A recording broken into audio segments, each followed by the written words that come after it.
Mengingati Allah dalam kehidupan seharian di dunia ini, pasti ada antara kita yang hidup sentiasa tidak tentram, sering mengalami kegagalan, hatinya tidak tenang dan ada sahaja perkara-perkara buruk silih berganti berlaku kepada Allah. Selain daripada ujian hidup yang biasa dialami, mungkin perkara-perkara yang berlaku itu berkait rapat dengan hubungan kerohaniannya dengan Allah. Firman Allah, orang yang beriman hati mereka menjadi tenteram dengan mengingati Allah. Ingatlah, hanya dengan mengingati Allah hati menjadi tenteram. Ayat ini jelas menyeru kita agar sentiasa mengingati Allah untuk memperoleh ketenangan hati. Ini karena apabila lidah kita sentiasa basah dengan zikrullah, bacaan-bacaan dalam sholat, doa, dan hati serta pikiran yang sering mengingati Allah, Dia akan mengurniakan rahmat kepada kita. Rahmat inilah yang seterusnya menjadi kurniaan buat kita hambanya, dalam menjalani kehidupan seharian di muka bumi ini.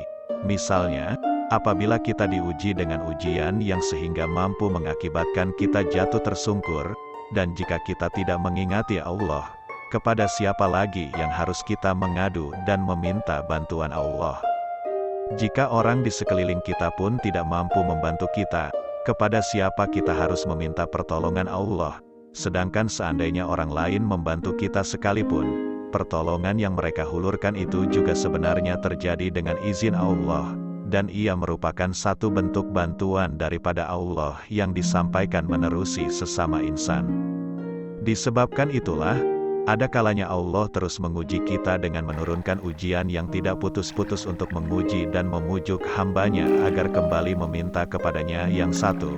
Firman Allah yang bermaksud, dan apabila hambaku bertanya kepadamu mengenaiku, beritahu kepada mereka sesungguhnya aku Allah sentiasa hampir kepada mereka. Aku perkenankan permohonan orang yang berdoa apabila dia berdoa kepadaku, maka hendaklah mereka menyahut seruanku dengan mematuhi perintahku. Dan hendaklah mereka beriman kepadaku supaya mereka mendapat petunjuk. Ayat ini membuktikan bahwa, apabila kita berdoa kepada Allah, niscaya Dia akan memperkenankan doa-doa tersebut. Sebagai hambanya, kita juga diseru untuk sentiasa mematuhi perintah Allah dan beriman kepadanya, agar kita sentiasa dalam rahmat-Nya dan mendapat petunjuk daripadanya. Kesemua ini jelas menjawab persoalan sebentar tadi, tentang mengapa orang yang tidak mengingati Allah hidupnya akan sentiasa berada dalam kekalutan dan hatinya tidak tentram.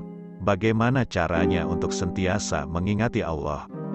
Lidah kita hendaklah sentiasa berzikir, tangan kita perlu sentiasa memohon doa kepadanya, bibir kita mestilah menyebut ayat-ayat suci Al-Quran, anggota badan kita perlu taat melaksanakan sholat 5 waktu, dan hati serta pikiran kita mestilah sentiasa mengingati Allah dan bersyukur dengan setiap kurniaan yang diberikan. Dengan itu, barulah hati kita akan tenang, kehidupan akan lebih diberkati, dan setiap kesulitan yang dihadapi itu akan dipermudahkan urusannya oleh Allah. Cobalah petua ini, pastinya Anda akan gembira melihat hasilnya, dan akan konsisten mengamalkannya selepas ini. Amin.